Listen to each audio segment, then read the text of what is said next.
I sat among the collective at the Minneapolis clergy gathering, I noticed that the organizers were a mix of queer gay clergy, indigenous leaders, and rabbis, mostly women.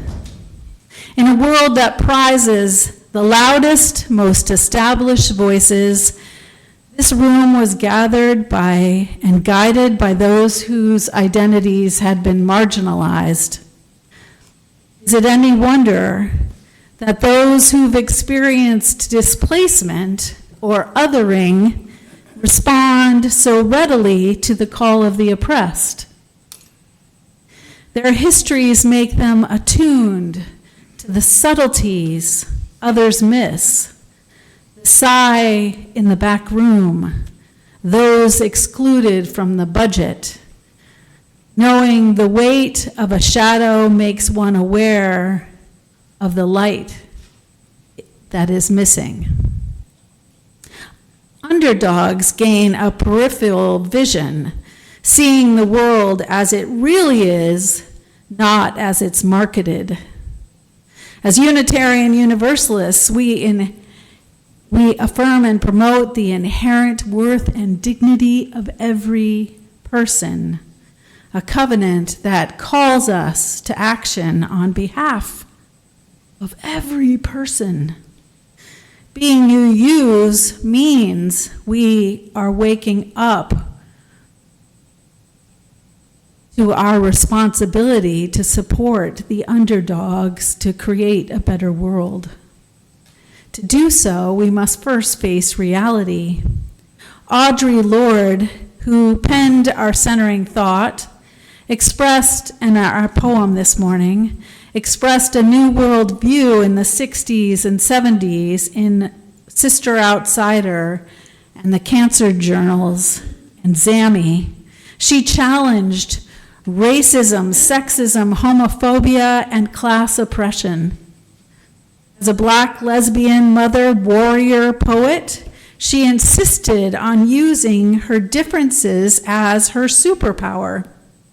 Lorde centered marginalized voices in her poetry, essays, and activism, and she founded Kitchen Table Wisdom Women of Color Press to support ignored writers, using language and direct action to demand change.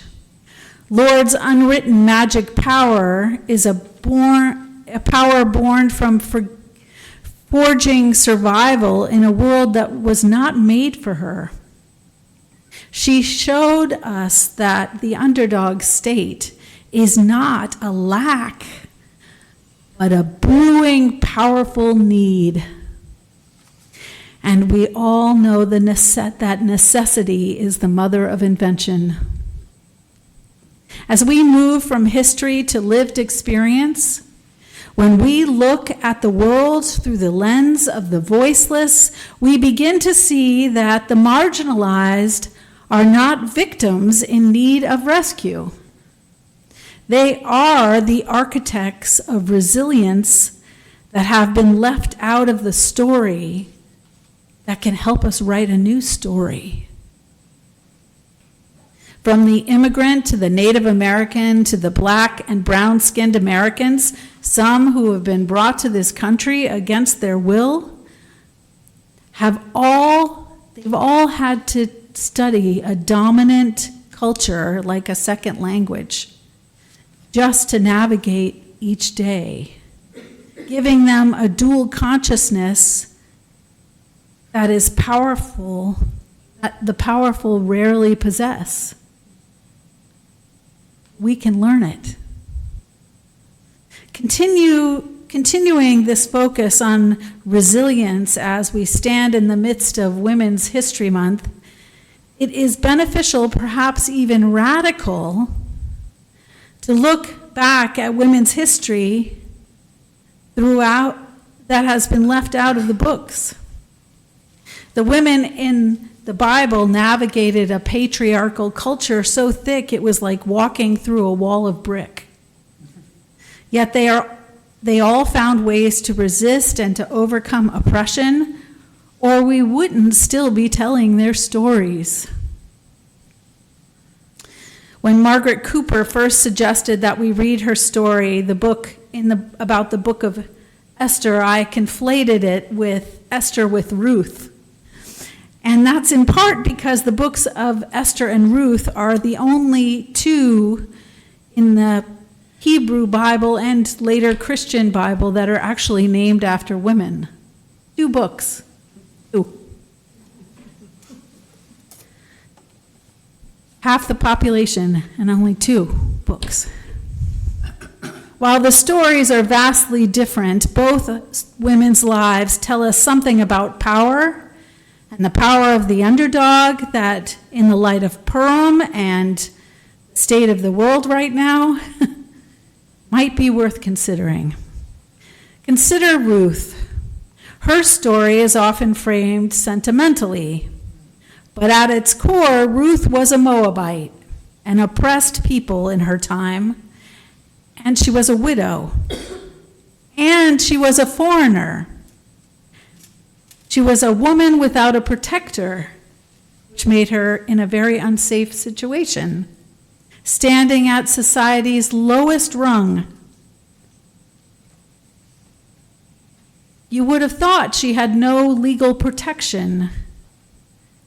And as a foreign widow, she was almost invisible and a target. And yet she grounded her survival on the books of Leviticus and Deuteronomy, which forbade the landowners from reaping the edges of the field or reclaiming the forgotten sheaves, reserving the leftovers for the poor and the resident alien. And that was her. Ruth used this safety net to assert her standing and claiming dignity based on rights for the marginalized. Ruth's actions turned legal rights into a real protection for her and for Naomi, her daughter-in-law. Her diligence and her request for permission established her as a worthy woman, prompting Boaz to ensure her safety, creating a safety zone around her. And her continued presence allowed her to invoke the Kinsman Redeemer Act law, securing long-term security, and her character became her armor, her kindness, a form of subversion that placed her in King David's lineage and talked about now thousands of years later. Due to illness, Margaret was unable to share her story today, and I hope she'll get to read her story in the future. She had COVID, but she's doing a lot better, I hear. She wrote an essay about how humor is often used in the Bible. But even the reading we read today from the Christian Century reminds us that humor was often used to dismiss women's power. Esther was an orphan, a minority in a culture where the king's whims threatened her people's survival. Esther did not openly demand justice. She knew confrontation was dangerous, so she used banquets and charm to change history. She invited the king and Haman to meals, used intimacy to expose deception, and waited for the right moment to reveal her identity. Esther proves that underdogs must master psychology. To dismantle the house, you must first understand its structure. How many women in this room have mastered psychology? She turned her place into the leverage that stopped a massacre. These stories are not just relics from ancient times, but maybe to understand how the underdog's power continues today, let us look at a more recent tale. In 2018, a 15-year-old girl sat outside the Swedish parliament with just a wooden sign and her convictions. Greta Thunberg, a teenager with Asperger's, viewed her diagnosis as a superpower that helped her to reveal that climate change crisis is black and white. As world leaders used diplomacy that was gray, Greta arrived as a lightning bolt, stripping away the political theater with her message, which was, "We have not come here to beg the world leaders to care. You have ignored us in the past, and you will ignore us again. We have run out of excuses, and we are running out of time. We have come here to let you know that change is coming, whether you like it or not. The real power belongs to the people." Her journey from lone protester to generational conscience is a modern David and Goliath story. Without wealth or power, she forced global leaders to face uncomfortable truths. Greta didn't just speak truth to power, she held up a mirror, revealing the hollowness of empty promises. By refusing polite indifference, she turned her solitary act into a global roar, proving that one small voice can shake status quo. At this point, some may ask, why focus on Audrey and Ruth and Esther and Greta right now? What do their stories offer us in this present moment? Today, we are witnessing a resurgence of those structures that these women fought against. This Women's History Month, we cannot just celebrate firsts and ignore the pasts. Misogyny is rising wearing a modern guise. Social media influencers and legislative rollbacks threaten agency of women and gender non-dominant people. Underdog status is being forced on those who once thought they had a seat at the table. So to bring us back to the words of Audre Lorde, we are all more blind to what we have than what we have not. We are all more blind to what we have than what we have not. Observing the problems of our world in this light, the problems of the status quo are only a crisis for our imagination for change. And the pushback against change often comes from the people who are blind to the things they have no relationship to or understanding of. We see a culture trying to reshackle the very spirits Audre Lorde gave voice to. We see a world that wants women to be quiet again and to be compliant again and to disappear back into the domestic shadows. To support the underdogs, we must clearly name who is under threat and how. Recognize that progress requires vigilance and strategy and resilience. Our approach to justice must be specific, active, relational, not abstract or neutral. The key takeaway: waking up means deliberately aligning with those facing injustice and learning from the savvy and tenacity of people throughout history who used relationships to make change. Unitarian Universalism is not a religion for the comfortable. It is not a faith for the spectator. It is a faith for the companion.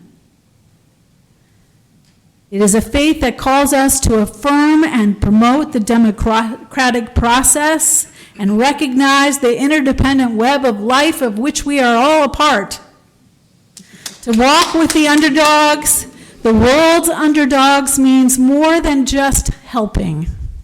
It means being willing to stand in the shadow with them until our eyes adjust to the darkness. It means recognizing that the unseen people, the trans youth who have been kicked out of their homes, the indigenous water protectors, every single mother working 3 or 4 jobs, the brown-skinned refugees waiting at the border, should be the ones who hold the moral compass for all of us and for our future. All we need to do is pay attention and keep walking with the underdog. The organizers in Minneapolis knew this. They knew that the call of the oppressed is a frequency you can only hear if you aren't blocked by the static of your own privilege. They knew that the underdog isn't a position of weakness, but of profound transformative power. Let us notice the unwritten magic in those we might otherwise ignore and walk with them. Like Ruth, let us use integrity as our armor. Like Esther, let us deploy strategy in the service of justice. Like Audrey, let us give a loud voice to the voiceless. Like Greta, let us speak clearly and directly against injustice. Good morning, dear ones. Oh, look at all these people. I hadn't turned around yet. I grew up in a Chicago third-floor apartment, and we weren't allowed to have anything with fur. So we had parakeets and turtles, and thus began my lifelong love of birds. My poem today is called Wanna Be a Bird. Wanna be a bird.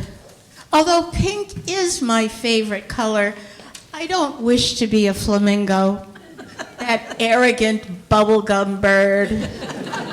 Not a blue jay either, loud bully of the backyard who blusters from the safety of trees to be fed. I would rather be the tufted titmouse, a smallish bird, blue-grayish shadows on the sea. She is intelligent enough to wait for the royal of squirrels who dine and dash. She outskirts conflict by choosing peace.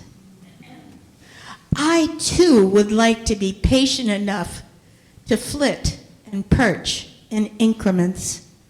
The Adirondack chair, the barren lilac bush, to the porch, considering each careful step to reach my goals.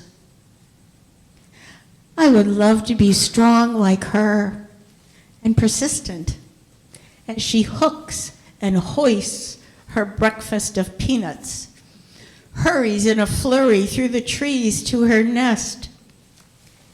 Tufted titmouse is not an underdog. She is a wonder bird, wise beyond her size.